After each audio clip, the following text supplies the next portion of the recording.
கத்திரி பசுநாத்து ஸ்தோத்திரம் உண்டாவதாக. கத்தத்தாமே நம்ம எந்த இக்கட்டு வந்தாலும் நம்ம நினைச்சக்கூடாது, பயப்படவே கூடாது. ஏன்னா இயேசு நம்மளை கைவிடவே மாட்டார். ஒருபோதும் நம்மளை இயேசு கைவிட்டதில்லை, கைவிட போகிறதும் கிடையாது. அதனால் எந்த இக்கட்டு வந்தாலும் நம்ம பயப்படவே கூடாது. இந்த துணிந்து நம்ம போய்கிட்டே இருக்கணும், நம்ம பாதையை நம்ம போயிட்டே இருக்கணும். அந்த இயேசு நடுச்சூழலை பின்பற்றி நம்ம செய்ய வேண்டியதை செஞ்சு போயிட்டே இருக்கணும். அப்படி சித்தத்தை செஞ்சுட்டே போனோம்னா நமக்கு எந்த வித பாதிப்பும் வராது, பயம் வராது, இக்கட்டு வராது இல்லையா. இந்த இக்கட்டு காற்றுல வரும்ன்ட்டு பிரசங்க சொல்கிறார். இக்கட்டு எப்போதும் என்ன செய்யும்? இக்கட்டு அது ஒரு சம்பவம்.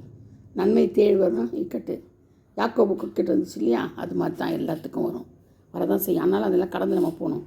நெகேமியா 9:39 படிச்சுன்னு போயிட்டே இருங்க, படித்து பார்த்துக்கோங்க. ஏன்னா டைம் இல்லை, நம்மளுக்கு குறுகிய டைம் தான் இருக்குது. அது மாதிரி சங்கீதம் 128 உன் கையின் பிரயாசத்தை நீ சாப்பிடுவாய். அதனால் ஒன்று குறைவில்லாமல் நமக்கு என்ன செய்கிறார் ஆண்டவர்? எல்லாத்தையும் தராது. அதனால் அதை தான் நம்ம நம்பி என்ன செய்யணும்? ஜீவிக்கணும். பயப்படக்கூடாது. எதை குறித்து நம்ம பயமே இருக்கக்கூடாது நமக்கு. அதே மாதிரி யாத்திராகம் 5:19 சொல்லப்பட்டிருக்குது. எங்கள் மேலே இருந்துச்சு இக்கட்டு வந்ததுன்னு சொல்கிறாங்க. அதே மாதிரி உமாகம் 31:16-17 அந்நிய தெய்வங்களை கையெடுத்தால் இக்கட்டில் சிக்கிக்கொள்வாய். அந்நிய தெய்வங்களை கையெடுத்து கும்பிடுறாங்க இல்லையா, நம்ம விசுவாசிகளே செய்கிறாங்க. சில டைம் தெரிஞ்சு தெரியாங்களோ தெரியாமல் செய்கிறாங்களோ, அது ஆண்டவருக்கு தான் வெளிச்சம். அதனால் அவங்களுக்கெல்லாம் என்ன செய்யுது வரும்? கையெழுத்து இக்கட்டில் சிக்கிக்கொள்வாய். பயங்கர மரணம் கட்டி தான் வரும். அது ஆண்டவர் விரோதி, விக்கிரங்களுக்கு ஆண்டவர் விரோதி. அதனால் அந்த கையெடுத்து கும்பிடலாம் கூடாது, கையெடுக்கக்கூடாது. சரியா? அது மாதிரி சில புத்தி போட்டுக்குவாங்க, வாயில் புத்தி போட்டுக்குவாங்க. அப்படி செய்யவும் கூடாது. அது ஒரு விக்கிராராதனை, அதையும் செய்யக்கூடாது.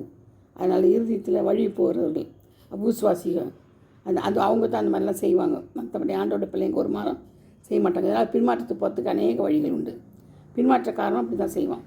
சரி, அதனால் நம்ம என்ன செய்யக்கூடாது? அந்த மாதிரிலாம் செய்யக்கூடாது, அவங்களுடைய வழிகள்லாம் போகக்கூடாது. அது மட்டும் இல்லை, 1 ராஜாக்கள் 5:4 கூட சொல்லப்பட்டிருக்குது. வியாதி இல்லை, வியாதியில் வந்தது வியாதி இல்லை, விரோதி இல்லை, இக்கட்டு வந்துச்சு. அது இக்கட்டு வந்துருச்சா? அப்போ பாருங்கள், 1 ராஜாக்கள் 5:4 சொல்லப்பட்டிருக்குது, 5:12 சொல்லப்பட்டிருக்குது.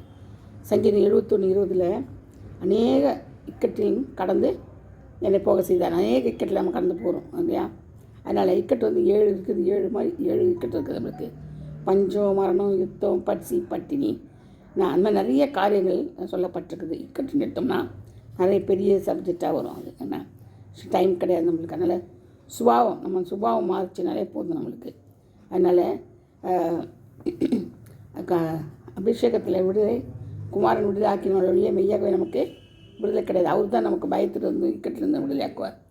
விடுதலையாக்குற அவர் ஒருத்தர் தான். கர்த்தர் உனக்கு பஞ்சங்களெல்லாம் நீக்கி நம்மளுக்கு இக்கட்டிலேருந்து விடுதலை தருவார். கர்த்தர் தாமே ஆதரிப்பாராக. ஆமென்.